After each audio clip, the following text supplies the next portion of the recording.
Kissy kissy and welcome to another episode of the Fantastic Miss Piggy Podcast. I'm Danny Horn, and this podcast chronicles my journey to learn everything there is to know about that divine swine, the incomparable Miss Piggy. We are talking today about Miss Piggy as a visual idea, and I am joined by two charming and gifted people. I've got product designer and art genius Jamie Caroll, and filmmaker, designer, illustrator, and bon vivant Peter Savieri. Hi. Let's start with Peter. Kissy kissy. Welcome to the show, Peter. Thanks for having me. So happy to have you here. Why don't you tell the nice people about yourself? Okay, so I'm a person who's done many things in my life, both to survive and to express myself creatively. But I do have a long history with piggy obsession that parallels / possibly rivals your own. My Muppet fandom started when I was very little, as it did for a lot of us. But I got particularly obsessed with Miss Piggy as the kind of standalone focus of glamour and extraness within a very extra crowd of characters. And yeah, I don't know. I think I got into her when at that sort of like boom time of the early 80s, when I was small enough and she was big enough that it just captured my imagination. There were books coming out, calendars coming out, Miss Piggy's Guide to Life, all of those things. And she just, it was at that time when sort of variety TV and that kind of design that was just an extreme stimulus to the gay imagination. Like everything glittered, everything was pink or gold or mauve or, like everything was sort of fantasy. Right. So it just the whole aesthetic of Miss Piggy and her particular kind of diluted brand of glamour just really captured my imagination. But so I've worked as a film designer for many years and as a kind of auxiliary brain to directors doing design and storyboards and things for film and ads and stuff. But I've also built puppets since I was a kid. Do that less these days, and even I might have consulted on a few little products here and there. I've also designed characters for advertising for years. I guess my way into it was really not even a way into understanding and appreciating Miss Piggy. It's more like I can't find a way out. And we should also mention here at the top that you actually have one of your artworks is in a Muppet movie. Yes, I sort of forgot to mention that. So I painted a prop portrait for the Pictures in My Head sequence in the Muppets, the Jason Segel Muppet movie. And I consulted on the build of the Miss Piggy puppet and gave a lot of feedback and pointers and things to the director, James Boven, through the production designer on that. So, and on Gonzo to a degree as well. But the Miss Piggy was really the main focus of trying to address some things. Making sure that we still have a quality Piggy. Exactly. Once she's getting into a big movie again, we needed to make sure we rein in some of the problems. So we'll talk about that in a little bit. For sure. Yeah. Jamie, kissy kissy to you. How about why don't you let's bring you in. Why don't you introduce yourself? Ooh, that's hard. Oof, a jack of many trades and an expert at not much, except if I were an expert at something or even close to that, it would be probably product design for the Muppets. Is such a niche. It really is. I fell into Palisades Toys in the early aughts. The product designer, developer, and vice president, Ken Lilly, that everybody knows, just gave me a shot, and it was hard work. It was a lot of long days, and I just learned trial by fire. And it was a lot of the stuff they were doing with figures would still be considered experimental. They really pushed the envelope, and sometimes it worked better than others. But it's the collector's market. They weren't for children. And that was back in the .com before it went bust, when a lot of younger people had a large disposable incomes. But the internet wasn't great. The packages that the Jim Henson Company would send out for product design was not great, and it took a long time to get to them. They were a small company. They still are a very small company, and they just it's harder to get all that. And we helped make the book invent the legs for like characters and stuff that were never we figured out the tail on Uncle Deadly. And of course, I never got to touch the pig back then. I tried to get on Miss Piggy. I tried and I wish you had. things. Yeah, there were some issues there. But the Henson Company wanted her their book, their licensing art. They just went by that until they saw what Palisades could do. Once they saw she no longer had to have yellow hair and whatever. But Miss Piggy, I hate to say this, when she's pegged with the rest of the Muppets, this is an open secret. When she's pegged on cards with the rest of the Muppets, and the Henson Company told people this back then, she sells fewer units than the rest of them. But when you make a signature product for her, about her, she sells well. It's a weird, juxtaposition of how she markets. But that's the toy design. Female figures, at least traditionally, do not sell as well unless it's Barbie and it's made specifically in a certain category. And that's kind of the paradox that is Miss Piggy products. And I'm glad when they get her right. And Peter and I worked on something. I had him help me when I worked for Diamond Select Toys for the Miss Piggy figure. And down to the shoes, which we can talk about later. He knows her. And if there were any person I would nominate to just have everything go through for Miss Piggy for products, it would be Peter. He doesn't need anybody else. He doesn't need help. He doesn't need anybody else. He knows exactly what she should look like. And that is a rare find. I think there's no one else that can do that. It's a sickness. It's a sickness. All right. Well, thank you so much for being here. All right. I'm really, especially since you've both endorsed each other during your intros. True. This is a very giving. I like this. It's a very sort of welcoming relationship that we're having right now, which is fantastic. As we get into this is going to be a fascinating conversation about the look of Miss Piggy, which is obviously very important to the three of us and to the world. We're going to get into this on kind of a granular level. So I'd like to remind everybody that when it comes to Miss Piggy, too far is actually the appropriate amount of far. So we are not going to worry about like a normal human perspective on this topic. We're just going to be massive Piggy fans, and that's the end of it. Also, before we start, this is an audio podcast, as you may have noticed, and we're going to be talking about visual things. If you would like visual aids, a lot of what we're going to be talking about can be found on Muppet Wiki at muppet.fandom.com. So go to Muppet Wiki. There's a couple pages straight up that I can specifically recommend. There's a Miss Piggy Through the Years page, which shows the development of the puppet over time. And there's a page called Piggy X Fashion for the later fashion collaborations. I wonder who put that page together. And as we go through, I may like cue you a little bit on like where to find some of this stuff on Muppet Wiki as well. So to get started, one thing I think is amazing about Miss Piggy is how durable her image is. And I want to ask you guys about this. Like Piggy's face has changed. We're going to get into this. Changed many, many times. Like the eyes change, the shape of the head changes.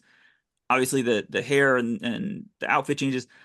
On the Muppet Show for the first 4 seasons, they redesigned Piggy's face like completely. Every season, it looks real different. But what's amazing to me is she's always recognizable as Miss Piggy. Yeah. No matter what. But she's a Hollywood actress, so of course her face changes. So I'll ask you, like, what do you think is that essence that shines through, kind of, no matter what she looks like at the time? She's a pig. She's a pig in a wig. For me, I think, I mean, aside from her sort of like, one of the appropriate animal bull in a China shop personality, she is visually, I think she just, like, there are other sort of lady pig characters that have gone through the Muppets, but there's something about Miss Piggy's essential kind of, it's hard because it's like very confirmation bias, because she's such the sort of template character for understanding what a pig in a wig should look like. But I think, there's just a few design elements that stay constant. There's the as much as they might be designed or built inconsistently, there's always the kind of the hair that's hopefully glamorous, not always. There's the eyes with the lush lashes and the sort of the sparkle and the deep blue. There's that sense of kind of like a lush a lush, voluptuous beauty to her that's pretty consistent. I feel like she does vary between being a womanly character to being more of a kind of a bit more, she's gone a bit more cutesy at times. She's kind of currently more that way. She's more, I feel like she's sort of like coded younger in the way that her face looks, even though she's older. Right. Only us surgeons know for sure. But yeah, and it has definitely been material changes that have been, you know, either the approach has changed or the expertise has changed or the actual materials have gotten cheaper at times. But yeah, in general, I feel like it's about the sort of silhouette and proportions. The ears and the snout kind of the ears, shining through. I mean, it's hard because you're talking about granular things. It's like, I want to say there are these broad stroke things that are the same, and there are definitely things that haven't changed, but at the same time, when I think of her ears, like 15 varieties of the way they've ever looked come through my head. Yeah, I think the consistent performance, except for season 1 when she was tossed around a little bit, the consistent having a consistent performer helped a lot. And the power with Miss Piggy, particularly back then, people try to retcon their modern ideas on classic media. And now they're saying, well, she was abusive and all these other things. Like, she was a woman trapped in you know, the 70s world of what a woman was supposed to be, and that was chaotic. And she got out of it, you know, being herself. And she was a champion more than she was, you know, more of an oppressor of Kermit. You know? She was it was, you know, there's a special thing that she was at a certain time that was very important in media to see. Particularly, and she was a flip, just to interrupt for one little second. She said she was also a flip of the Punch and Judy trope, so I think people missed that as well. Oh yes, and I think everything that they did with her was just, you know, back then was genius. I loved it. I really did love it. But you know, and as you said, I think she's now coded younger, and I think maybe that's important because I think the Muppets they're still evergreen, and she reflects some of the times. But yeah, she's still old. I still remember her for the classic character that she is. No, I actually met a guy who was one of the puppet wranglers when Puppet Up came here. His name was Jurgen. I forget his last name. But after Puppet Up, I had a connection with a person who knew him, so we went for drinks afterward. And he talked to me about how Eric apologizes to him every time he performs Miss Piggy and her hair and everything. It's a mess, and he's like, "Here, fix this. I'm sorry." But that's what it is. I mean, you can't. It's probably easier to detangle now that it's a cheap synthetic wig. Yeah. Oh wow. But yeah, like that those gorgeous real hair wigs would have been a nightmare to detangle after they've been thrown around. Oh, but I went on to detail how her ears were pinned and so many things, and I'm sure I bored him to death. I always think there's going to be opportunity. You know, you have to take yes, absolutely. Thank God. Thanks, Danny, for this opportunity. At least it's a safe space. But yeah, I always have this feeling like when I was in the meeting for the Jason Segel movie for designing. So the way it sort of went down with the consultation is I was hired to do the painting, initially to do all the paintings, and then they decided to do the others digitally because they had to come to life. And then the Miss Piggy one was the last one that didn't have to do that. And I was obviously very glad that it was my favorite character that was going to be the one that I painted for real. But during the meeting, it sort of just came up about their designs and about how they wanted to bring them back closer to their kind of classic form. And then I just started talking, and initially the production designer was kind of just sitting there listening, and I wasn't sure if he was pushing a button under the desk for security because I was just like, I'm just getting silence, but I'm just going to keep talking because this is a wild opportunity to get this message through. What was the kind of thing that you were talking about? Give me an example. When they talked about the classic thing, I said, well, on that, you know, I feel like there are two characters that are particularly getting a lot of feedback that, you know, from fans and everything, where they're kind of like questioning the way they look. And those are Gonzo and Miss Piggy. And I talked a little bit about Gonzo just to try to pretend I wasn't only Really there to just talk about obsessed Miss with Piggy. Piggy. Yeah. Yeah. And then I started talking about mainly about the wig and the eyes. Mm-hmm. The eye placement and the whole entire build of the eyes had altered so much. But then he got out kind of a notepad and started writing down what I was saying. And I was like, okay, good. I'm not like blowing my chances at both these jobs to sort of fight for the way she looks. But yeah, there were a few different things I talked about. I also tried to sort of inquired about what kind of existing sort of archival molds they might have for head molds. Because another issue, aside from the shape of the head, the length of the snout, and all of these things that kind of alter the height of the forehead, that alter the way she looks, I feel like one of the other problems is that this is the time to bring it up. Maybe we could circle back to it, that she doesn't fit on Eric Jacobson's hand. And that's something that once you notice it, you can't unsee it. She has a sort of a goiter on one side of her chin that's the heel of his thumb. Oh, gosh. And it was never an issue, obviously, with Frank Oz, because she was designed for his hand. And I feel like there's been this slow movement. I don't know if Eric Jacobson has larger hands than Frank Oz or how it works, but because I feel like there's been this slow scaling down of her. She's been coded younger and also reduced in size in relation to Kermit. Like the real Miss Piggy puppet in person is kind of startlingly small. So I feel like that's a sort of side effect of that has been that it doesn't quite fit sort on. of, yeah, she's you can see the hand through it. And obviously Kermit's whole face is made so the hand is his face, but with Piggy, she's all about this sort of like layers of voluptuous kind of chubbiness. And when you can see that, it sort of really distorts the view and takes you out of it a bit, at least once you've seen it. Yeah. Didn't the head get bigger in Muppets Take Manhattan? Didn't they not just change the hair from that fright wig that I hate, but they changed the head. I think the entire puppet got a little bigger than that. Bigger for that one. Yeah, maybe it did. I mean, I know there's a period. There's also one of the Piggies I like the most in its design is a little bit big for Frank Oz's hands, which is the season 5 Piggy. That's the one I like. The look of that Piggy is just gorgeous to me. Do you want to actually let's get into talking about this kind of chronologically?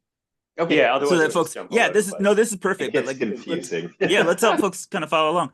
Starting out with just her first appearances on the Tonight Show and on Herb Alpert and Tier 1 Brass.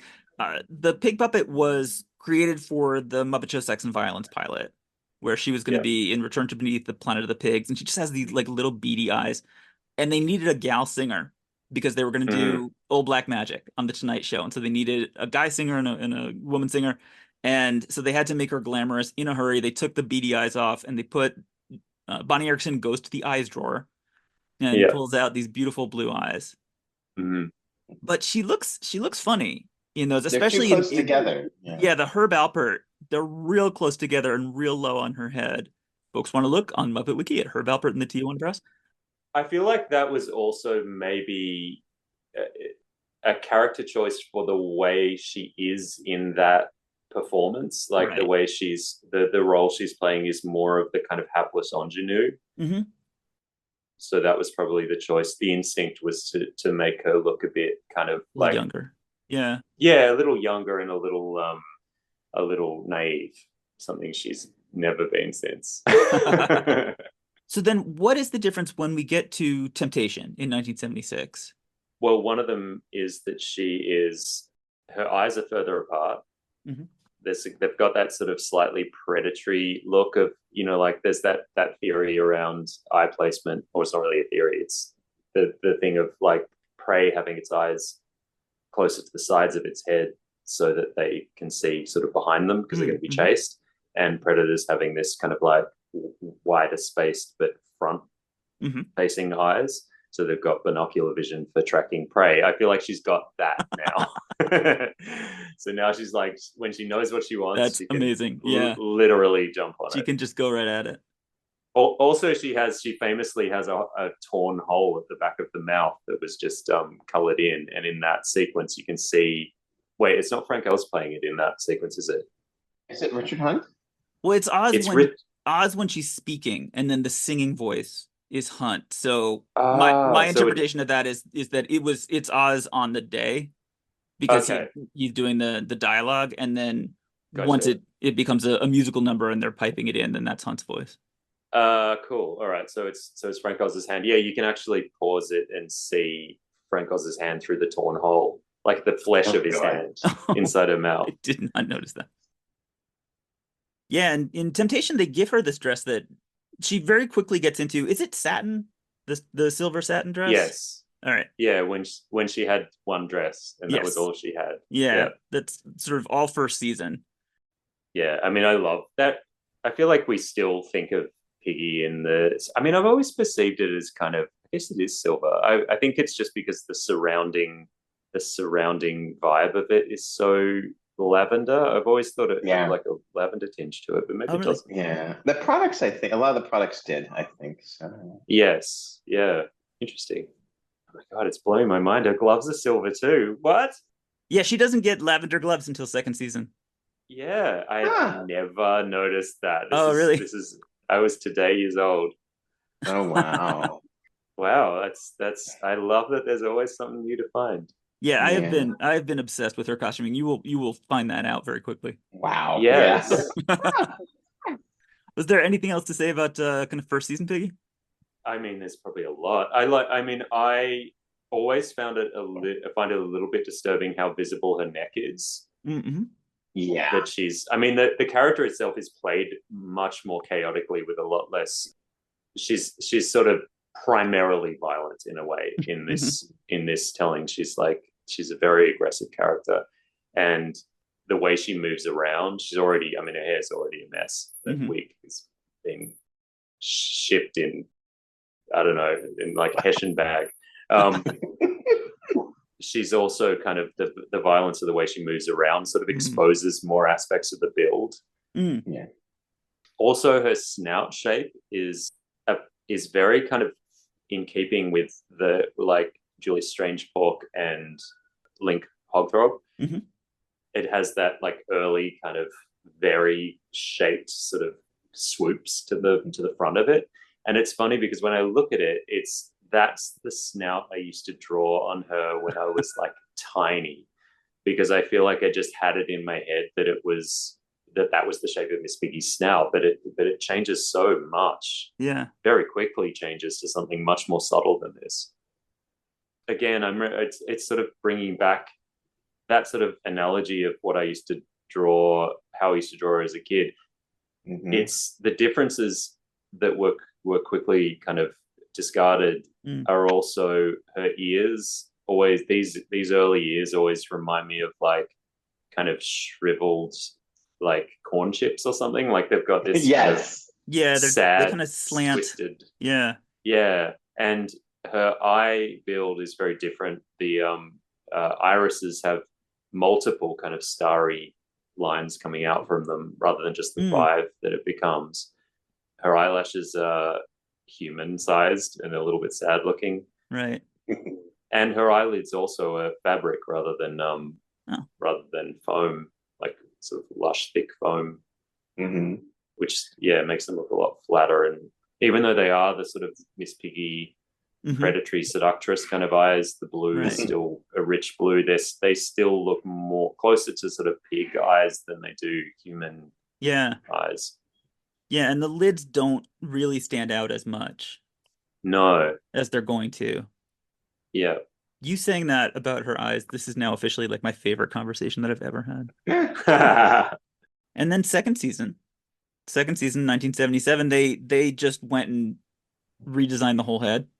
Yeah, I mean, on this one, I would say that they've improved the wig. They've embraced the sort of voluptuous look more. She's more sort of chubby and her cheeks are more full, and the neck is now made of foam and not, I guess, fabric as it was before. It had a fleece look before where it would kind of wrinkle.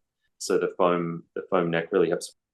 Yeah, I was actually going to comment on the season 1. It's a much cheaper pearl necklace. You can see string between the pearls. So, they had money. They got money. Yeah, they got money. Yeah, it was a hit. Twice the plastic pearls. Well, second season is where she starts to get out of that silver dress. She's now wearing the lavender gloves. She still has the silver dress a lot of the time, but like the first real significant costume change is, what is this, episode 209, the Madeline Kahn episode, where they're in Piggy's dressing room. Gonzo is telling her about how much he loves Madeline Kahn, and she's got like a green robe on.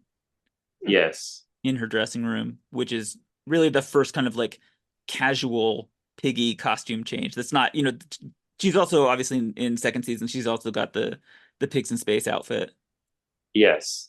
And it's also, I feel like because it's a the show is focused primarily on behind the scenes, even though everyone loves the routines. It's like when you think of the Muppet Show, you think of the chaos of making it, not the chaos on the stage. I feel like that leap of having, I mean, I guess all the characters at some point have a sort of dressing room moment, all the main characters, but Piggy's dressing room is probably the most featured. And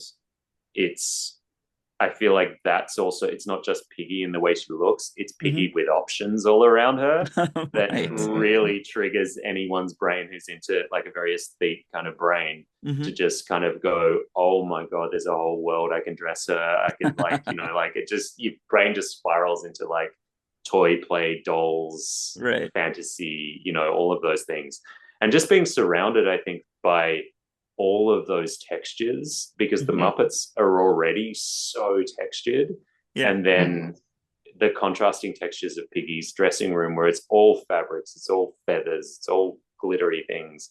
It's just it's so stimulating to the fantasy part of your brain. Yeah, I'm trying to think. Oh, one thing that she's definitely got the evidence of the sort of blade and scissors and, turkey knife kind of mattress foam sculpting process.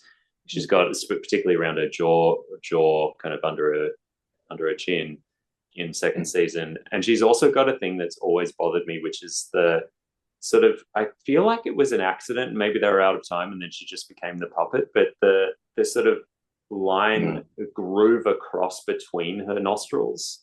Annie Sue has that. Yeah, like, is it? I've always wondered whether that's deliberate or whether it's a like a slip of the scissors that they just kind of went with. Oh, and so that's just in season 2. That by season 3 she doesn't have that anymore. No. Yeah, it's just a strange kind of crinkle in the sculpt.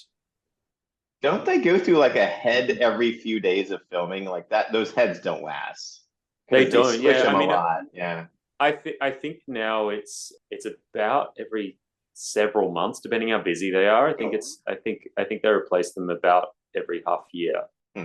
But they also have like a West Coast one and an East Coast one. So it feels to me like first season, second season, that was the pig they had, because you can see when she's really like squeezing her snout down, when she's angry or upset about something, like you can see kind of like wrinkles in the foam. Yes, you can see sort of evidence that it's the foam. Yeah, when she's performed more aggressively, as she still was here, not so much as season 1, but she was still she didn't have the kind of catalog or like vocabulary of expressions that became the key ones. She was sort of like when you have an actor or an actress before they're kind of media trained and they're still kind of pulling odd faces on camera and stuff.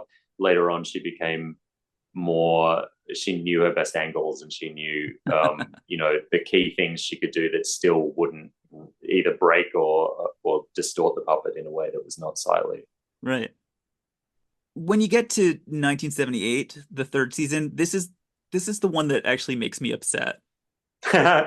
I have feelings about third season Miss Piggy, because they redesign her again, and And my issue is with kind of the length and the orientation of the snout. The swoop Yeah. down.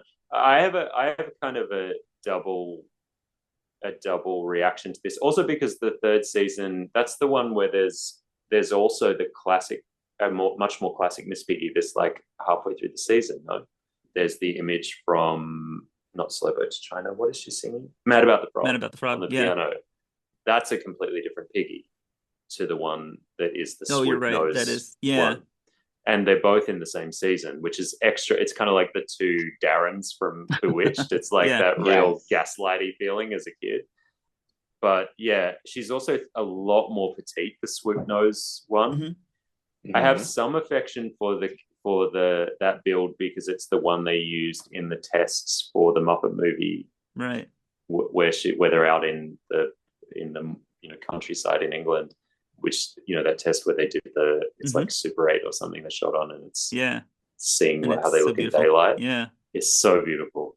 But I think there was a period where there were a lot of drawings of Miss Piggy. I don't know if the drawings were based on this or if the drawings influenced the direction of this particular build. But they sort of developed, when you're doing sort of cartoon characters, you kind of find often the best way to find the character is find the most economical way to draw them. And it feels like that rather than having the forehead kind of curve into the nose and then kick up at the end, they developed this way of kind of sliding straight down to the forehead, and the nose are at the same contour, and then it does the kick up at the end. Right. And it's sort of an interesting look, but it means that it's sort of there's something almost mean about it in a different like a bit meager, like she looks closed, like she's always, I think is the best way. Like she's always frowning. She's always doing her angry face. Yeah, exactly.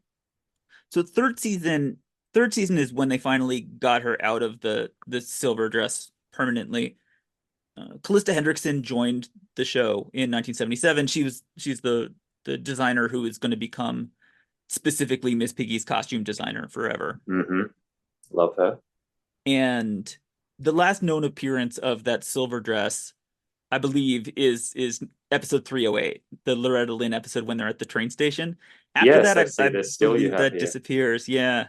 But she starts getting all kinds of nice outfits. There's an outfit that she wears backstage in a few episodes that it's black with a flower pattern and then a lavender boa. Oh, I love that one. Yes. As far as I know, that comes from the Royal Variety performance that they did in 1970. They gave all the male characters, which was all of them, they all had nice little tuxedos for that, and then they gave Piggy this really nice dress, and so you then see that several times. That comes back. They don't waste that dress. and look, they don't waste it. Neither does she. She'd be economical yet glamorous. Yes.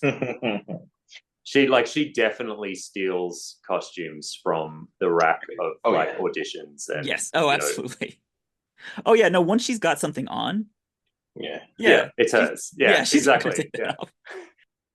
Yeah. That is very interesting season for how it has that shift between the two Piggies. Like it sort of shows both the lack of durability and the advancements in the way that they're building her were kind of coming thick and fast. That idea of like maybe this, maybe that, that very kind of like finding the characters thing for all the characters really, but it's very visible in her. And it's funny that they're doing that. I love the evolution because I think it leads to very, very soon just more and more beautiful Piggies. But it's funny that it took them, like, this is 3 years now of Piggies, going to 4 years. So another thing that happens in 1978, there was another guy who really noticed what was going on with Miss Piggy, and that was Michael K. Frith. So he did a lot of these designs for the Sigma ceramics that started coming out in 1978. And the classic one that I just think is so amazing is the coin bank that has a little coin slot in her cleavage. Michael Frith says that he designed that. He did not expect them to pick that up. He was very surprised when that got all the way through to production and out on the market. Wow. That would probably not happen today. No, I don't think so. I actually went so far as when I saw one when I was younger, I thought it was a knockoff because I was like, surely, and you look at the bottom and you're like, nope, No, this is for real. Yeah. Yeah. And these ceramic piggies, this is now, I think, kind of, especially with Mike Frith designing them, it's more of an idealized look. It's now like it's something that we don't Yeah, it's have true. to represent this in foam anymore. This doesn't have to be like a puppet that's on somebody's hand. And she's very pretty. And I think that this is kind of the point where she becomes a concept Mm-hmm. in addition to Interesting. just being Yeah. a puppet. Yeah, I feel like there's something that he's doing with also attaching her to history in a Mhm. way, like that became a thing with the calendars and everything later as well. Whereas Right. this sort of strategy for romanticizing a character and making them into sort of an eternal beauty by having, she's represented in this kind of like romantic So like in the outfit teapot, that's like, yeah, yeah, she's got this exactly. old-fashioned outfit on and an old-fashioned hat. And even just being a ceramic figure is very kind of early 20th, late 19th century. Right. There was a quality to a lot of those classic products that could only come because everything was so in-house back Yes. then. That's why it didn't work so much with the Muppets worked with Jim Henson that stopped working so much without him because he kept such a kind of mom and pop tight control over everything. Right. But For it sure. worked because he was the magic in the sauce. That was the thing. And down to getting George Lucas clips and Muppet Babies without having to get legal permission. There was just a Yes. magic to what he got done, and that's of course in the other days. Like after that, they need other people like Peter or me to help smooth because they got like licensing books from like years ago. So yeah. I miss these heavier lids on her, though. I really do. Even though they've fixed a lot, her lids are not as heavy as they should be. There's a glamorous look, and they make her look more cartoony. They keep reverting back to this kind of cartoonish look that just bothers me. Yeah, cartoonish and doll-like as well. With the shorter lashes? Well, it's not even that they're shorter, but they're flat. Yeah, they're back like this instead of forward like this. And I understand the hair will get caught in them. That's part of the fun. You know? Do you really think they're thinking about that? I think so. I think they're thinking of all of the whatever makes your travel easier in the box and whatever. They don't want any parts sticking out that don't have to be. I think which is why she starts. I think that's why she starts looking like a product and not a person. She starts looking like something, flat, like a doll. What was it that she was on? She went to the Oscars one year and they pinned her eyes just so weirdly. And I was just like, and she's wearing like a designer gown, all these things. This was like, she was interviewed at the Oscars. She was outside on the red carpet like Joan Rivers or something. She was doing something. From when was that? Oh God, this was probably about maybe 10 years ago, maybe. I don't know. Okay. Yeah. And she looked great, but her outfit looked great, but how her eyes and her hair were pinned made me sad. Because they got all the way there and then they missed the most important thing. Yeah. I wonder if that's like 2012, the BAFTA Awards. Sounds like that might be the thing you're talking about. Let me see. Oh God, yes. Was that it? 2012? Jeez, yes. Yeah, no, I Googled it really quick. Yeah, they were advertising Orange, which was part of the Siegel movie. Yes, yeah. Yes, there you go. That was it was the BAFTAs. That's so funny that you can say, this is the joy of like the three of us talking, that you can say like, yeah, like 10 years ago there's an award show, and I'm like, oh yeah, no, I totally. Yes. And it went with 11, but yes. The one where she looks terrible. Yeah, I know that one. But I think it's the placement of her eyes. It's that sort of, she looks dumb. Like, she's not dumb. Like, why do they make her look dumb? And she looks naive. I'm all for giving her more forehead, but no. It just looks like she did her makeup in the car. Yes, totally.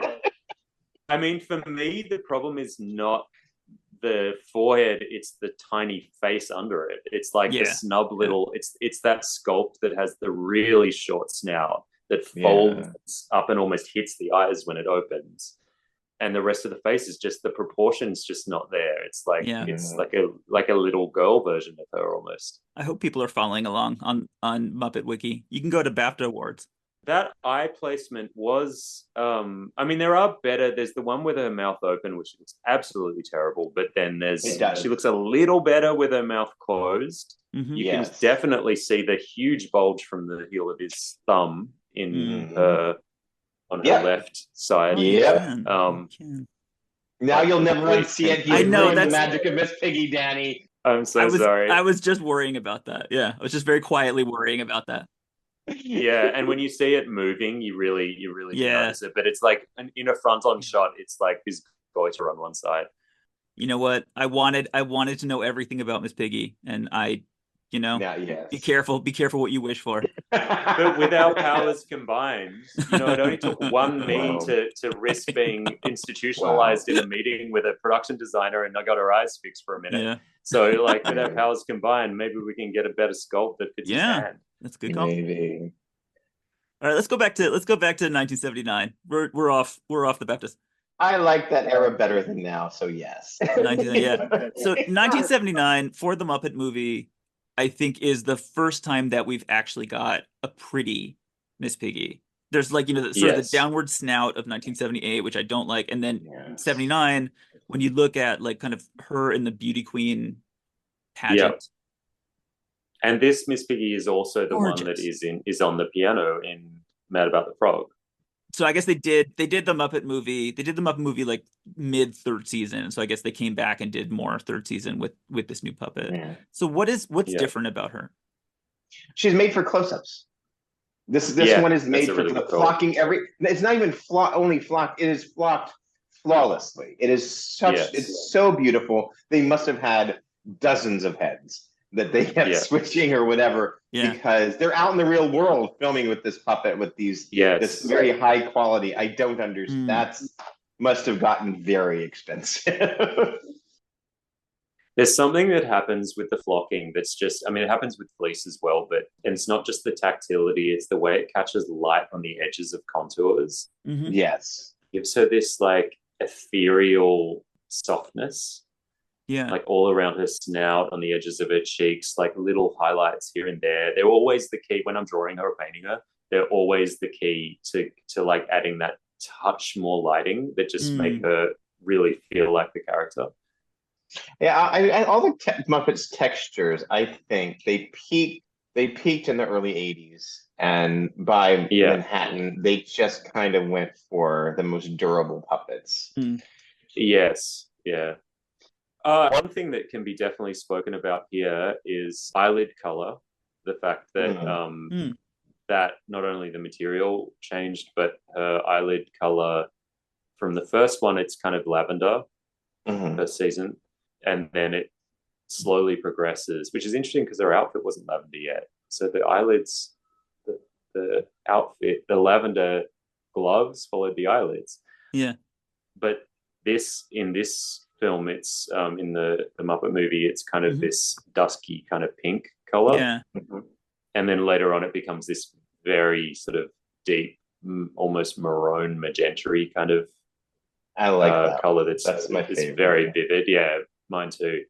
I like it also, it's that softens in the 80s. I also like that look, but that deep one I think really works well. And I always notice in this scene at the beauty pageant, because she's under an awning that's changing her lighting a bit, you kind of, when she first comes out, it looks like she's got no eyelids. Like it's sort of, they blend in a lot more with her own skin. And I think maybe that sort of punch of the darker color later on was what sort of brought it all together as for the eye design. It's so funny. There is a little element right now of like, we've got a picture that we're looking at of her at the beauty pageant when that light catches her eye just as she sees Kermit, and the three of us a little bit like we're talking, but a little bit the three of us are just like, oh wow, we're just dreaming. We're just, I was 5 years old seeing this in the theater in 1979. It changed my life. I don't trust Swedish people as much as I used to because they break film projectors. But the other thing I always noticed about this era is, I think, because the calendars definitely reflect this as well. Maybe it is just up until the Muppet movie, and then after this model of Piggy it changed. But her legs, as much as I love the glimpses of her legs we see here and there, her legs were mangy. Like they had kind of like these. They had really no shape to them, and they had like these sort of, I don't know if they did them with a stitch or not, but the knees are kind of just pulled in so that it gives a point to bend on. They don't have that. So when is that the legs that you're complaining about? When it's the Muppet movie legs, like where Okay. she's sitting on the thing, you can see they're kind of just sort of falling down and no particular shape. Stuff some stockings with some. It really sort of feels like that. And there's also calendars there's one particular calendar, and I don't know why, because it seems to be later, but it's sailor themed, and she's kind of like she's in Showboat or something. The Life magazine? Yeah. Like World War II, and she's coming down from a parachute. No, it's not that one. It's where she's standing in a sort of set that has she's like a little sailor. Yeah, so she's got a sailor suit on. Okay, that's the first. Like a little frog. Yeah, that's the calendar. The first calendar.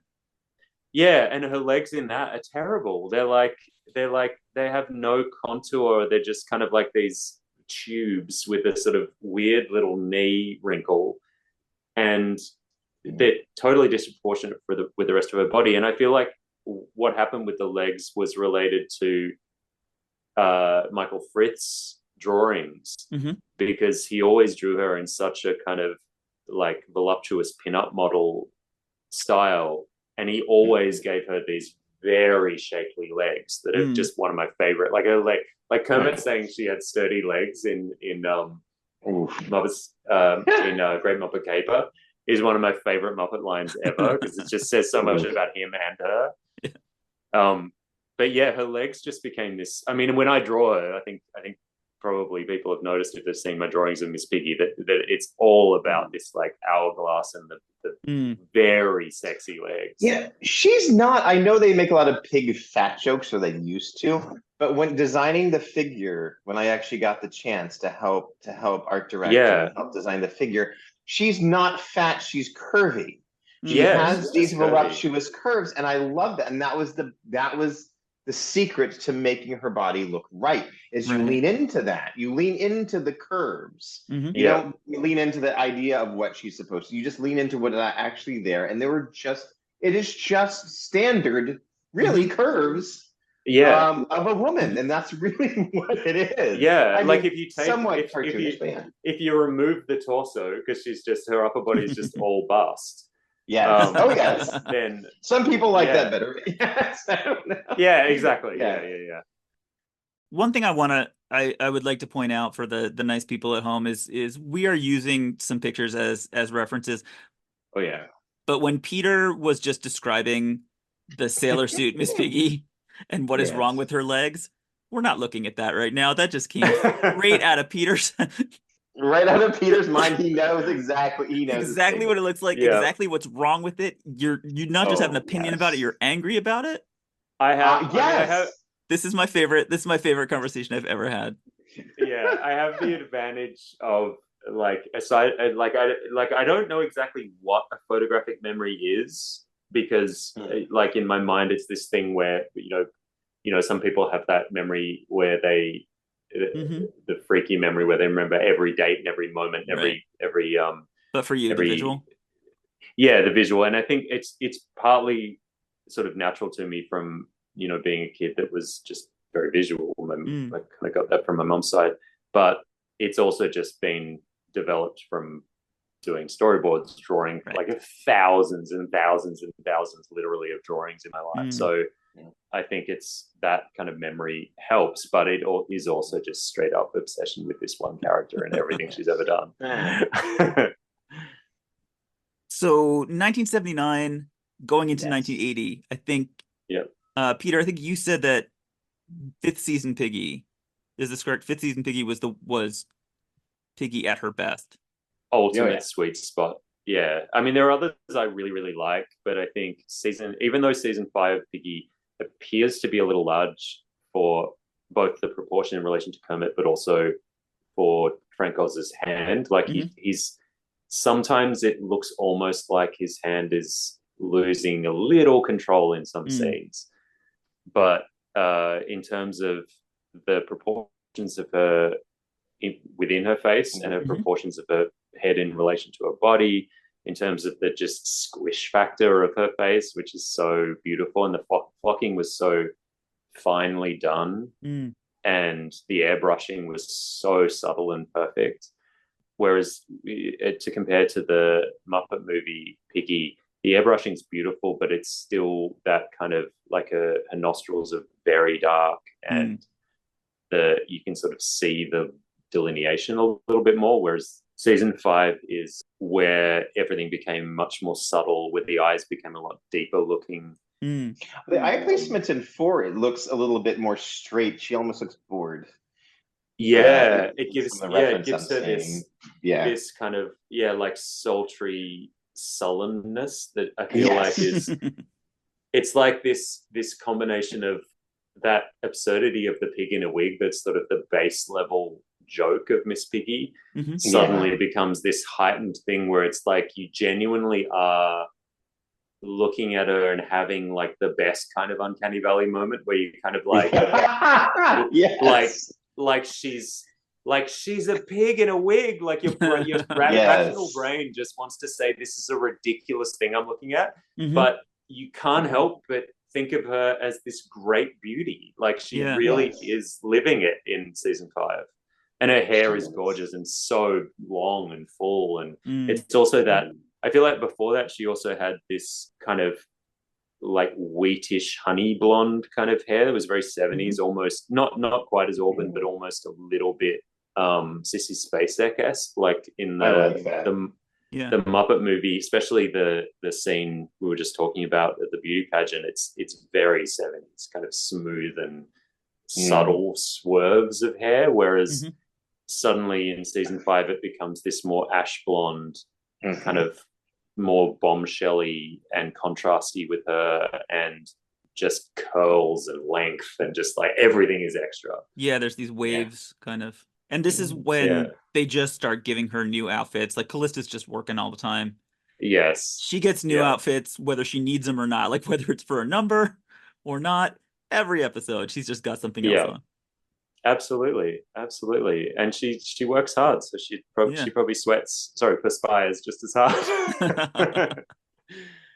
Just quickly sort of circling back to the eye design thing, I also feel like this is the point where the color, they kind of lock down the color a little bit more, like the deep blue is right and kind of is consistently that from then on. The depth of color, even though the color changed a bit, but the depth of the color of the eyelids for that extra contrast is there. And I think I might be wrong, but I think it's the first time they used sort of a thicker foam finish as the eyelids to give them a bit more of a three-dimensional structure, so that the lids, because the eyes are so fascinating to me, because as a kid I used to make the puppets in general, but and then I sort of brought that into adulthood.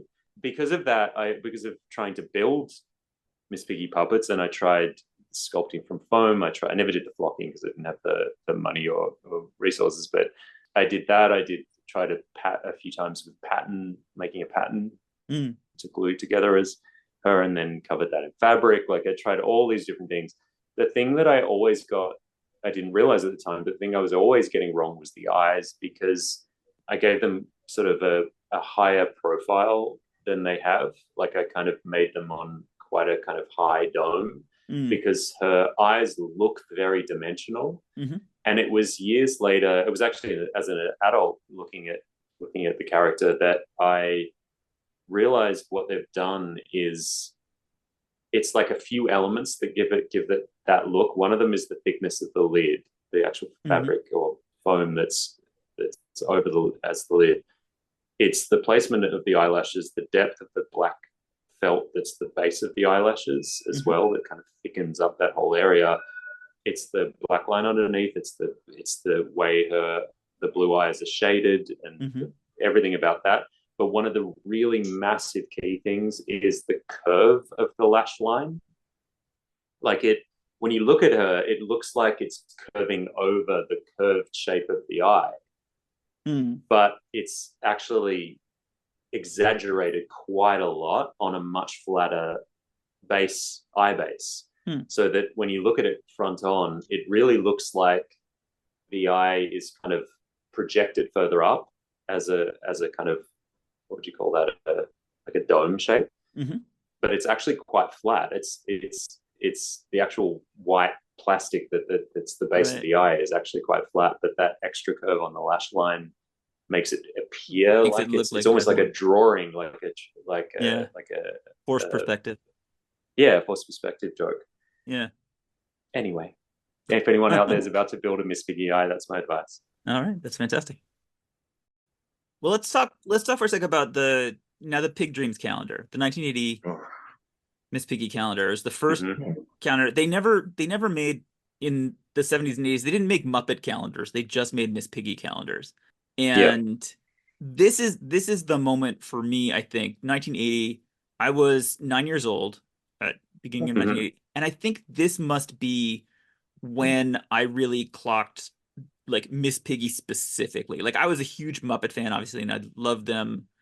I loved all of them. I don't remember like when Miss Piggy became my actual favorite. It might have been this calendar, because looking at the pictures of like the Cleopatra picture and the picture of her on the heart-shaped bed, and on the bed, the July 4th with the little, and she's got flags and little frogs. They were like literally the most beautiful things I had ever seen. And I think I really imprinted on those pictures and on Piggy forever, I think, as like, this is just a gorgeous thing to look at. And I had that on my wall all year long. And I have never stopped. I've never stopped wanting to look at that. We're in Boomtown now. Boomtime now. We're in Miss Piggy's like massive stardom. 1981 is sort of peak Piggy. Best version of her ever, 1981. That's what I say. But yes. So got like that. There's 81 is the Cover Girl calendar, which is so again so beautiful, and then Miss Piggy's Guide to Life, which was absolutely extraordinary, just in terms of how many pictures there are, how lush and extravagant they are. They were just having so much fun, because they could have done less. They could have done a lot less, and people would have bought the book. People would have enjoyed the book. For sure. They just went, it's as many costumes as possible, as many shots, as many like crazy setups, really luxurious and extravagant. And even the soft cover feels so extra, but when you have the hard cover, it feels like an art object. It's such a keepsake. Do you have thoughts on so was this 1981 Piggy? I guess before we get to Great Muppet Caper, like just the calendar and Guide to Life, was there anything special about Piggy here? One thing I would say is that there are two different Piggies in Miss Piggy's Guide to Life. There's one with a square snout that has much less kind of contouring to her face sculpt, and there's one with a much more curvaceous snout and lower lip that has much more delineation between her cheeks and her sort of broader shape of her head. I like them both a lot. I'm not even sure which one I like the most. I really like the very contoury face, because it's a bit more Michael Frith looking. Like it's more of a complex. The contours are just more complex and kind of have a kind of elegant, illustrious sort of look. But the other one is the one that's featured more. It's the one that's on the cover. The square snout. It's kind of a bit less. It also, I think, has longer flock on it. This was also the first, when I was trying to build them as a kid, this was the first time I really noticed that her skin, quote unquote, skin texture was impossible for me to make because I had no idea what flocking was. I mean, even though I had a few toys, in retrospect, I had a few toys that had it, but the very fine velvety flock that they have on plastic toys at times. I didn't realize they were the same thing. I didn't know what the process was. So I would look at that front cover image till my eyes bled, trying to figure out how it was both foam and fabric at the same time. Like you can see the holes because it's so high res. You can see the foamy holes through the flock, but then you've got this fur texture coming towards you, and you're just like, like, is this made with magic? Like, what is this stuff? But yeah, so the two different piggies in it, both of which are very much kind of, I'm happy with either of them. They're so beautiful looking. I think they're unified by the eye design, which is this basically exactly the same for both. The positioning slightly different, but the very sort of thick lid that's very heavy, and the eye placement and the really lush lashes.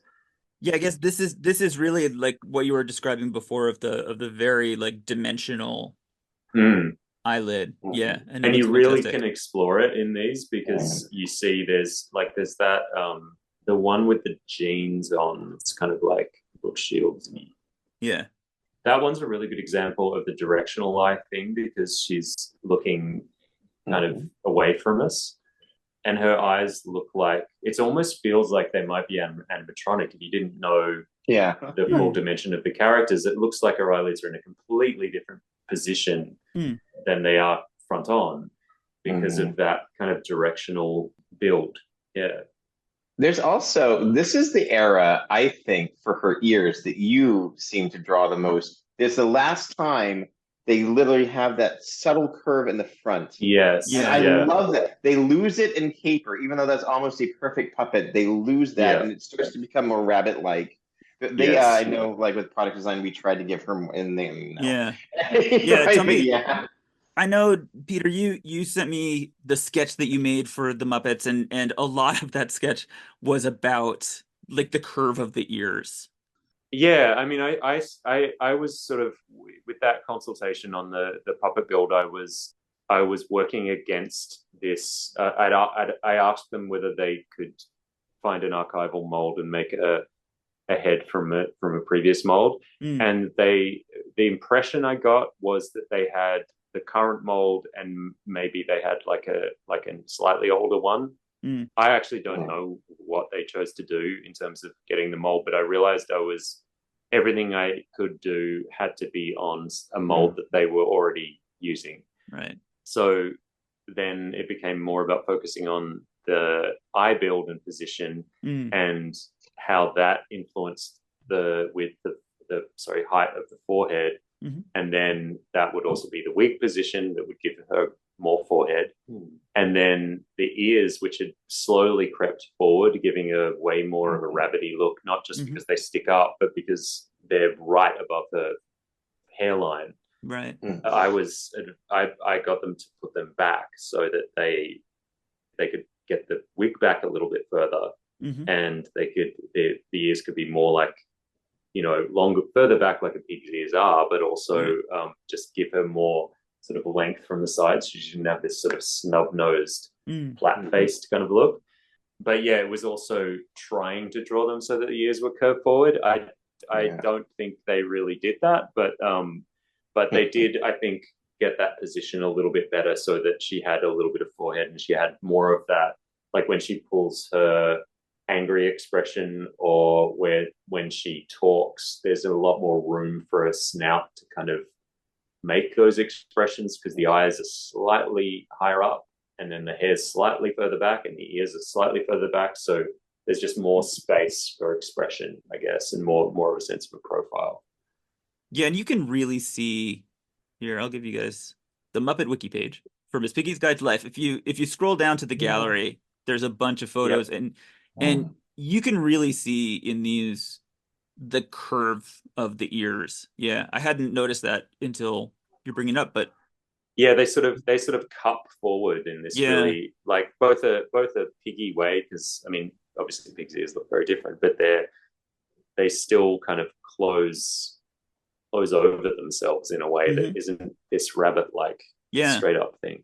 It's just another curve. Like, I mean, she's made it, she's like all curves. And the idea that she has these ears that are just very direct and up, it just doesn't really fit her. She's all circles. Right. Yes. When was this additional one with the hat? When was that published?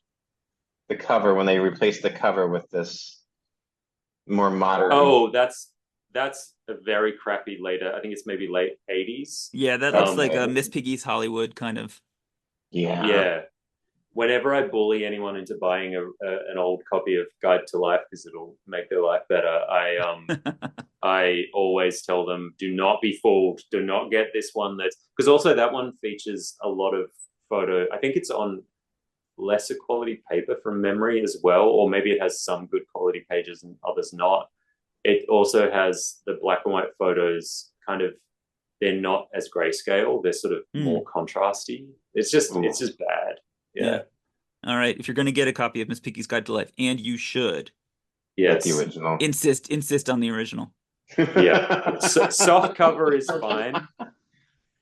So it's got to be that original. Yeah. So great Muppet caper.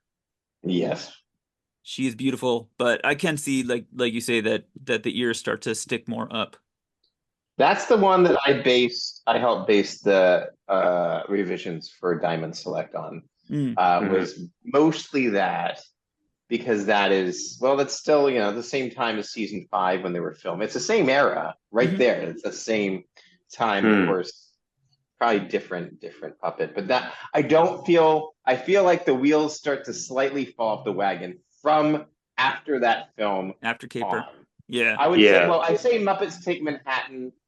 I like some pictures of that puppet, but I'll tell you, I do not like that build. I don't like the hair. I don't like anything about it. I really don't. I feel like after that, she became more cartoony is how they made her, build her and made her look. And I feel like a lot of the characters became more durable after that, because it was a time thing. Jim Henson was focusing on other things, and he needed puppets that he didn't have to keep, refurbishing. I think maybe that's it. Yeah. So that's starting around 1984 with Muppets Take Manhattan. I would say that for me it was. I'm not sure about what Peter will think, but yeah. Well, I mean, I think Muppets Take Manhattan, I hated that hair when I was a kid. I just needed her to have, this sort of like tortured perm. Yeah. That just is. Right. I call it a fright wig. Yeah. It's just froth that doesn't really do much. It moves a little bit, but it's not like this whip around hair that gave us so much extra. That is part of the idea. I heard there's a talk with Polly Smith and Callista Hendrickson. Oh yes, I remember talking about that. Yeah, and they said like the perm just made life easy, because for all of the previous versions of the character, she said you had to have somebody standing right there, ready to grab her. Because when Frank is done with the take and puts his hand down, she's upside down, and it ruins the hairstyle, and so they have to catch her. And so when she had the perm, they didn't have to worry about that. So they loved the perm. Yeah. Well, historically, and she kept it for the whole 80s. Fashion is pain. Look, for me, look, I wish they'd stuck with the hair that I love, and I think that Miss Piggy should be the diva she is and need that much help. Yeah. But with the perm, retrospectively, I've kind of come to love it in the sense of, like, I don't think she looks optimal in that film, but I do think she looks pretty good. And the film itself, as a kid, was never my favorite, but I did really enjoy it. So for me, that perm has become kind of like, maybe also in contrast to later hairstyles where it was just like a plastic bob that was just like, literally looks like it came from a dime store. The fact that it is like, a fright wig it might be, but it's sort of, it's doing what it's aiming to do, which is to look at like this, frothy 80s perm. So it doesn't offend me as much as later things. So we're talking a little bit about Miss Piggy being a diva and being camp, and that's something that we haven't really that is important, I think, for Oh, this yeah. discussion that we haven't really talked about yet, of camp kind of as a sensibility, Yeah. Mhm. being an appreciation of the artificial, of the Mhm. false, of the like heightened Mhm. reality. Some might say the deluded. But all the Muppets are deluded. That's the thing. It's true. Yeah. That's true. What does camp mean for you, especially in terms of kind of how Miss Piggy fits in? I'll jump in. I had an interesting conversation years ago with a guy who runs a festival here that I was referencing. I was talking to an ex who's a filmmaker that we've worked together and made things together, and he'd forgotten about it. But I was telling him about this moment where we were all out drinking after a screening, and we started talking about. I was probably talking about Day of the Locust or some very, very camp, very widely regarded as a mess by essentially, like Empire magazine reading film bros. So we were having this conversation and we couldn't get across to this guy not the meaning of camp. He could sort of technically understand it, but the feel of camp, like the need for it and the substance of it, I guess, like the value of it, because he couldn't really understand what it is to approach life as a series of codes.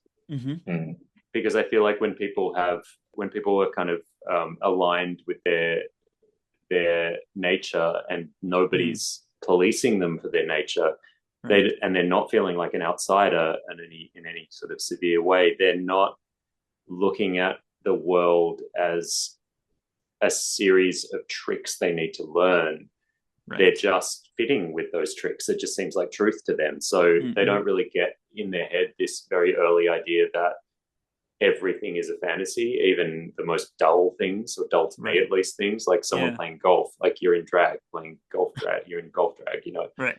So I think when you've had that outsider perspective and you come, like as a kid, you have that instinct about yourself that like things are not, you don't quite fit the codes that you're being given, and therefore they look like codes to you. Here I am at age 9, and I just love looking at Miss Piggy as Cleopatra. This is not. Yes. Yeah. This is not a normal boyhood. Yes, exactly. Yeah. And when you have that experience and you have that need for looking for things that not only you want to look at, but also those things that are steeped in a similar fantasy facade that has like that to other people has this just looks like sort of frou-frou, distraction, and to you looks like truth, like you look at it and go, I need to gaze at those lavender gloves because they make some kind of weird sense to me. Like they meet my soul where it needs to be met. Why does she always wear opera gloves? Yes.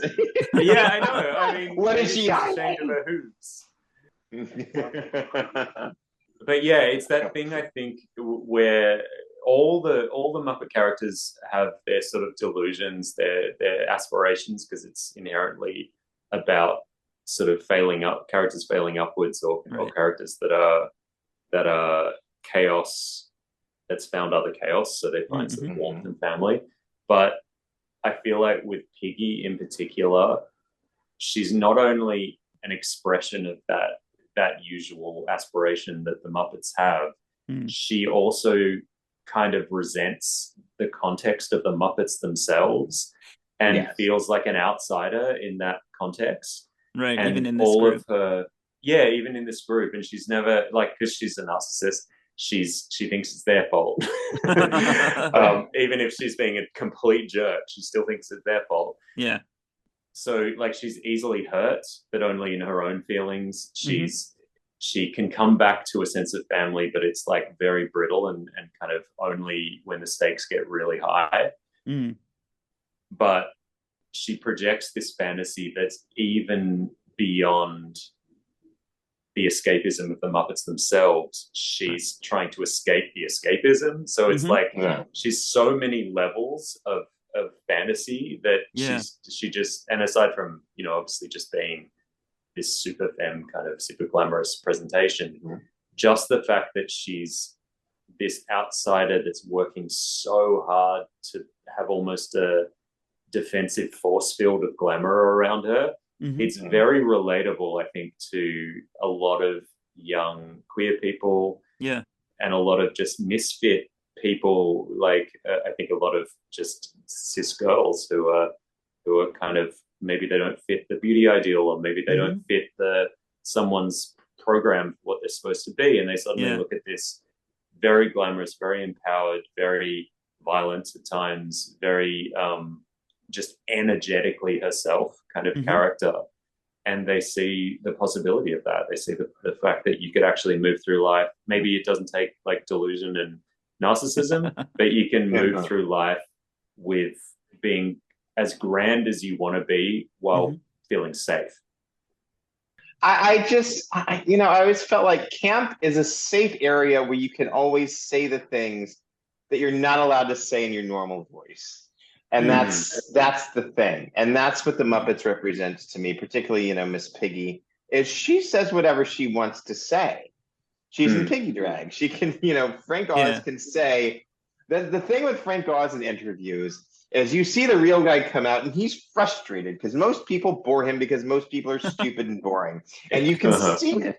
I love his interviews for that because he's honest. Yep. Yeah. I don't always agree with what he has to say, but I like that he says it. And it's like he just says what's on his mind. But as Miss Piggy, he can say that and still be liked. Yes. You can tell he makes the host uncomfortable, particularly when they don't do their homework, because he gets angry. He's just like, I'm wasting my time for that. He doesn't like to, I don't feel like he likes any of that stuff. If he liked it, he'd do a lot more of them. So that's he's had his time in front of the camera. He likes to be behind the camera. Right. But as far as that, it's camp for me. That is you're allowed. It's like going to a drag show. That's why when someone puts on, drag makeup and a wig, they can say whatever they want to say. When they take it off, most of these people become the most shy people and reserved people, the most boring people in the world. It is strange, but I love that. It gives you permission. Well, and so there's something else about camp that I think is interesting, which is the element of kind of making a conscious choice to enjoy something. So when you're talking about like Day of the Locusts, for example, like taking something that is artificial, that is potentially in bad taste, and you have to kind of make that for something to be camp, you're kind of making this conscious choice. I am going to love this thing. And when that click happens in your head, it creates a deeper love somehow, because you've made that choice to love this thing. Yes, because you've created like it's become like a code that becomes analogous for yourself in a way. Like you kind feel of it in a deeper way. Yeah, and I feel like there's a stage before that where you're drawn to these things that are camp because of that outsider perspective, and that your brain's kind of tenderized towards it because you already see the falseness in boring things. And you see someone's watching a war movie going, oh, it's so truthful and blah blah blah, or it's so like serious or dramatic or whatever, and you're like, yeah, it's fine, whatever. But there's no musical numbers. What are we doing? No, exactly. I'm gonna go watch this thing that's just was a flop and was like like lambasted by critics, but it has its own fucking magic, and I have my own magic, and my own magic hasn't been understood since childhood. You know what I mean? Right. Like it gets to that thing where you're seeing this mirrored outsider status in camp objects a lot of the time. Right. So where should we go back for Miss Piggy? We talked about the perm. We talked about Manhattan. Wait, did we talk about Manhattan enough? I don't know. No, we have not. It's Obviously, not my we have not. film, so Obviously, we have not. So one thing that I think we alluded to earlier, I think, is just Piggy's size in the Muppets Take Manhattan. It's bigger. She is bigger, and the face is heavier. Yeah. The pear shape is more pronounced for Muppets Take Manhattan Yes. than it was before.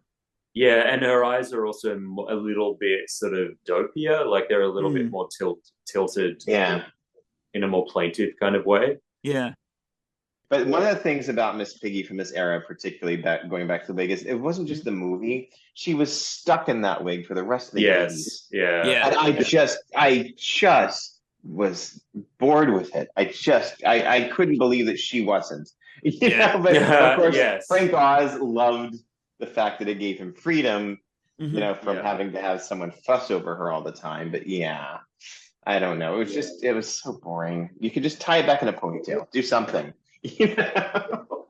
Yeah, late 80s. I've got a couple pictures here for folks who are playing along on Muppet Wiki. 1989 Emmy Awards Piggy and the Disney Christmas Special, also from 1989. Is this the Ooh. sat-on Piggy that you were talking God. about? These are so dark. So the awards ones, and yeah, both of them actually. That's because honestly, that doesn't even look like a decision to me. That literally looks like it's been in too small of a suitcase with too many other things. Yeah. Like that is a flattened head, and it's flattened like lengthwise, which is so surreal. Yeah, there's something where it might actually be like a smaller head. It looks like it's thinner head. shrunk chemically, something like it's been exposed to something. Like it just looks really wrong. Yes. See, this is what I don't like. Since Disney bought them up, you know, they had that puppet sometimes back then. People forget, but they always say they majorly dropped the. I mean, also, let's just talk about like either of those weeks is appalling, but it's awful. Yeah, friggin' awards, the Emmy Awards one. Yeah. Okay, so that's big. Here are the things.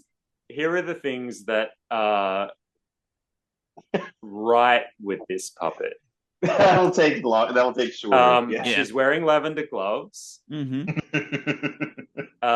are some feathers near her, and her eyelids. Her eyelids are all right.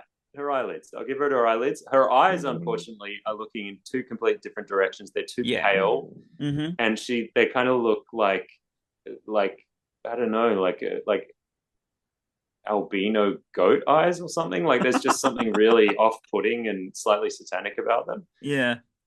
Well, they're too small, right? It feels like they are too small for the body. Head. Yeah. Yeah. She had a moment when she cut her own hair. What happened before this? I want to know. Did they have an argument? Bangs. She has bangs. That's a cry for help. She got stuck in a thresher machine. That wig is just not. For a start, it's not her personality, but it's also it really looks like it was found like in an alley. Actually worse, like a Halloween costume shop. Yes, totally. Yeah, totally. It's one of them. Her ears, very Party City vibes. Her ears are kind of in okay shape, actually, but they are growing out of her eyebrows. Not that she has them; she doesn't have eyebrows. Yeah, but her ears are so close to her hairline, and her face is tall and narrow from the front angle, like sort of fish, like a fish. Yeah. Yeah. Yes. It's appalling. It's like it's it's real bad. But then the Disney Channel special looks even worse because they're God, I don't know how the eyes are that. The eyes are just misplaced and kind of. The ears are almost like human ears growing out the side of their head. Yeah. It's just like weird. how did a straight man put this thing together? Like, nobody with an eye got near that puppet.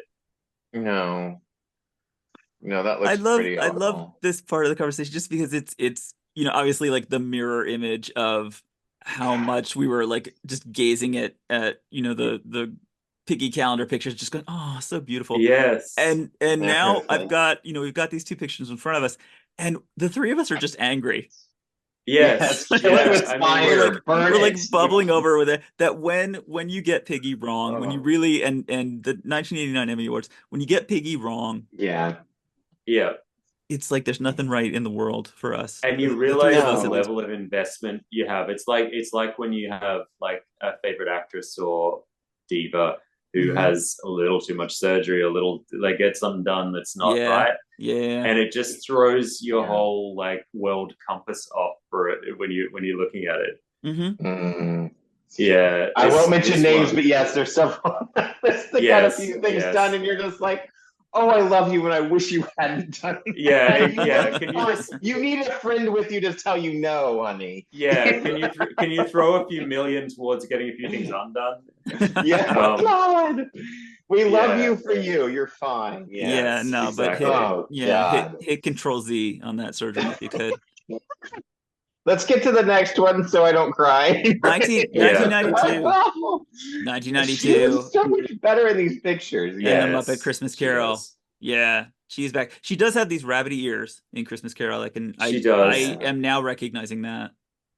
And she's definitely, I feel like this is the first time, even though it's not necessarily my preference, this is the first time the like cutesy Miss Piggy head looked really right. Like they got, it's a choice that they did correctly, even if it's not my favorite version of her. So why is this a cutesy Piggy?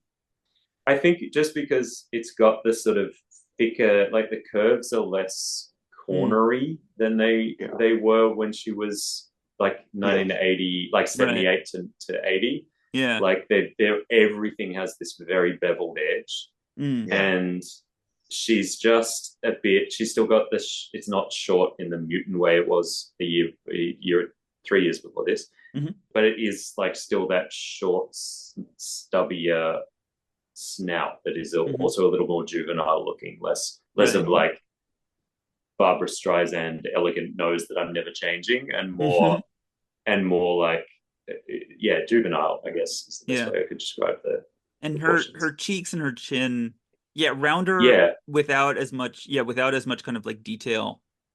Yes, she looks prettier here. She does look pretty. Yes, and she has less gullet. She has less volume underneath her mouth. She's supposed to play. She's playing someone who's poor, so she's method acting, starving herself for months. Unlikely. Wow. Yeah, I mean, I think this is such a beautiful film. I know it's period in terms of the wig, but I still wish she had a little more hair. And the little again, it's period, but the little sort of curled bangs are kind of, those are bothering you. Yeah, if I was choosing a hairstyle for this one wouldn't be it, but it's very cute for the character. Right. Going into Muppet Treasure Island in 1996, I feel like this is the point where Miss Piggy becomes scenery, partly.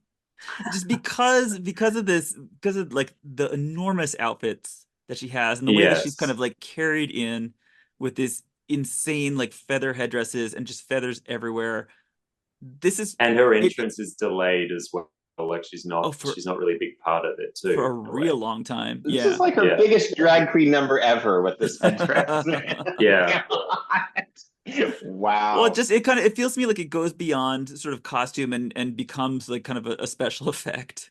Yes. It becomes a kind of live action version of the calendars in a way. She's sort of an installation more than a character. Yeah. I mean, I do kind of love it. I think facially the eyes have started slipping down into that sort of dopey look again. I just want to straighten them.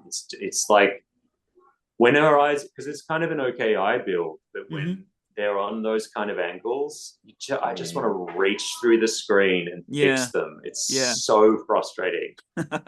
And you also see in that one the even stubbier snout, like it's gone another stage. It's just going to keep going snubby. It's going to just keep going snubby and snubby. Yeah, just getting those nose jobs. Do you think that there is some snout self-hatred on the part of like a little bit of the puppet builders? Like, they're a little worried about. Oh, I thought you meant of Piggy's. I thought you meant of her having like her own. I think you get so close to something. As an artist, I will tell you, there's just a point where you just keep reworking something and reworking something till it stops making sense. And I can understand this people that keep building and rebuilding these characters because they don't always get rebuilt. They get refurbished, and then some parts get rebuilt. And I can tell you, there's a certain point in my own compositions where I have three last things that I want to do, and then I pick one of them, and then I let the rest go. Because if it's ever truly finished, it's beyond finished and it's ruined. And you just gotta stop. But I feel like when they keep doing these, it just becomes a facsimile of a facsimile of a facsimile, and it loses its spark. And I feel like that's what happened with some of the Muppet builds, particularly Miss Piggy, during this time, during the late 90s and early aughts. It just wasn't right. One thing about the Muppets builds that I haven't mentioned yet is I remember going to Caroll Spinney's book reading many years ago in the early aughts, and he was talking about doing a right hand for, I believe, Ernie, and then he at the end of the scene when they're breaking, Jim Henson kicks over Ernie on the floor to get around him, and then Caroll Spinney apologizes to the character, and then Jim looks at him like he's insane. Yes, and he explained to me how they were never precious.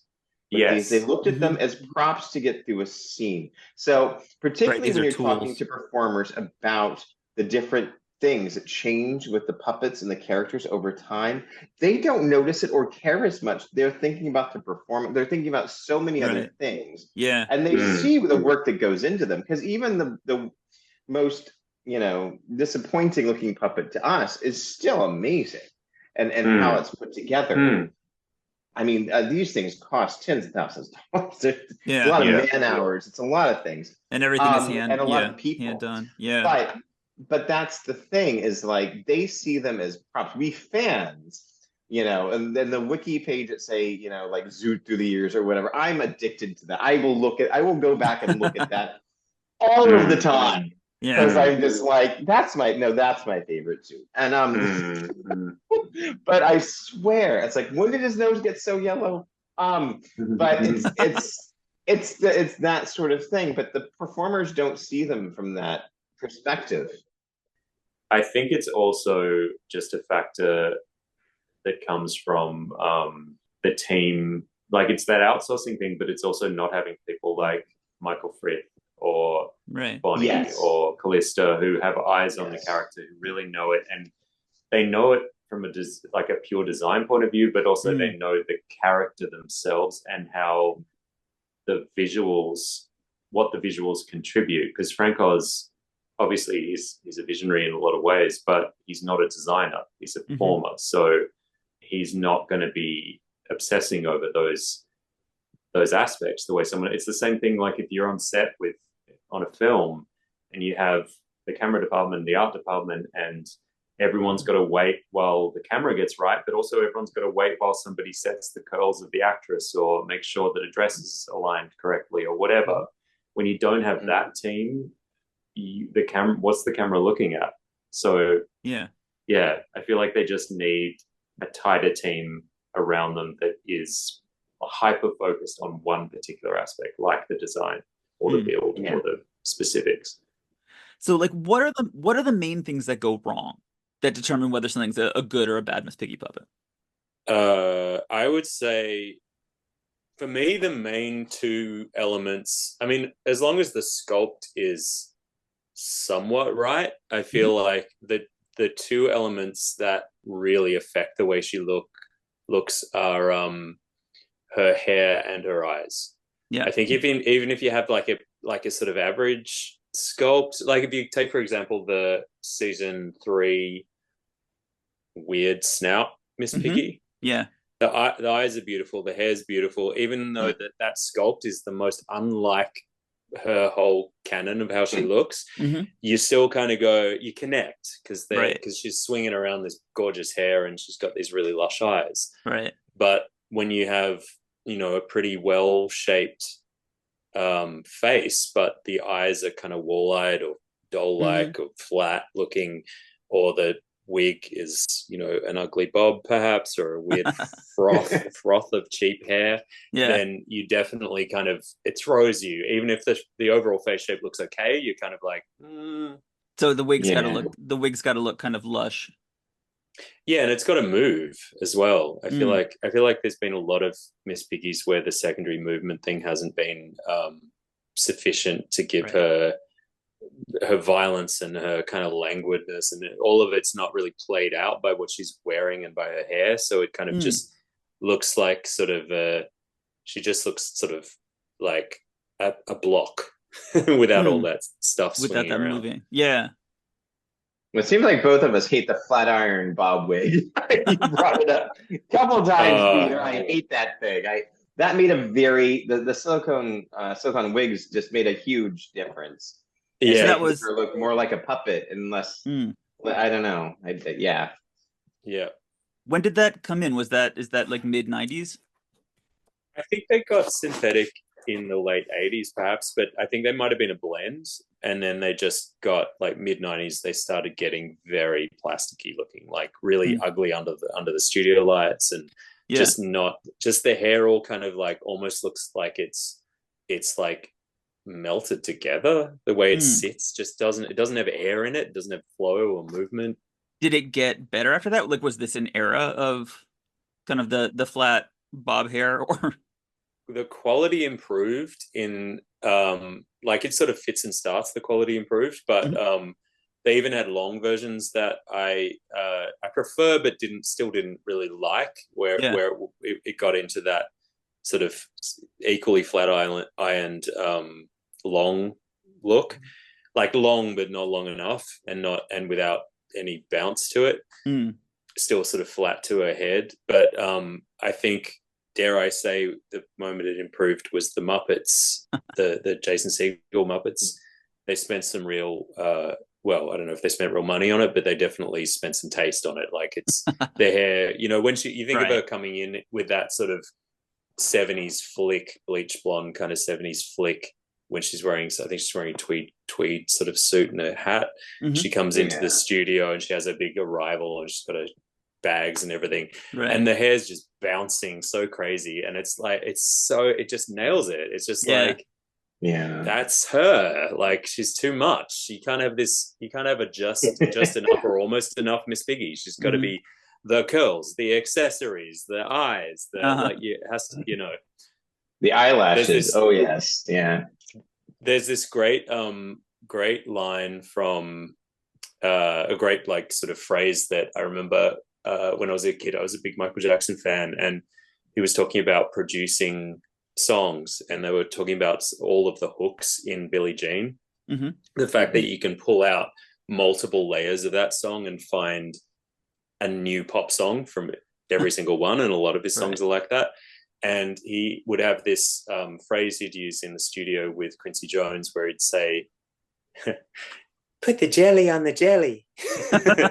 And the idea was, you can't have enough good things. Like, just more is more, layer on, as long as every element is strong. Like, I feel like it's when extra things get too much, it's because you're putting too many crappy things together, or you're trying to compensate for one thing with another. But there's also, I'm going a little bit of a tangent here, but there's also a interior designer named, I think his name's Tony Duquette from memory, and he has a book called More is More. I think these things might be slightly off in the way that I think it is More is More, but it's this amazing, he was a celebrity or a interior designer to celebrities throughout the late 50s all the way into the 70s, maybe the 80s too.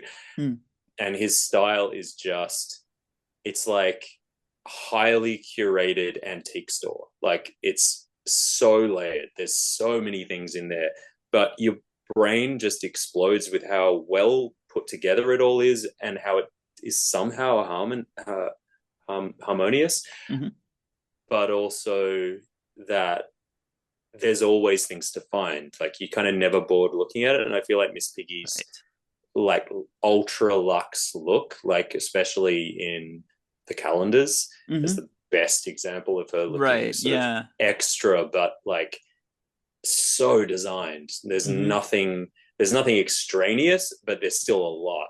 Right. And I feel like that's the sweet spot for her.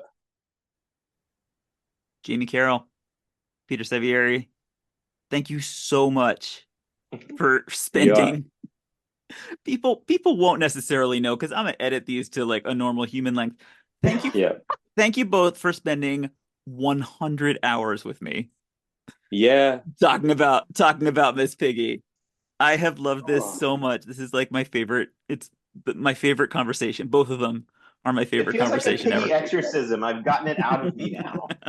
Yeah. But it'll just come back. We'll just get some more. Yeah, we'll refill. But this has been this has been so special for me. Thank you guys very much. Thank you. You're very, very welcome.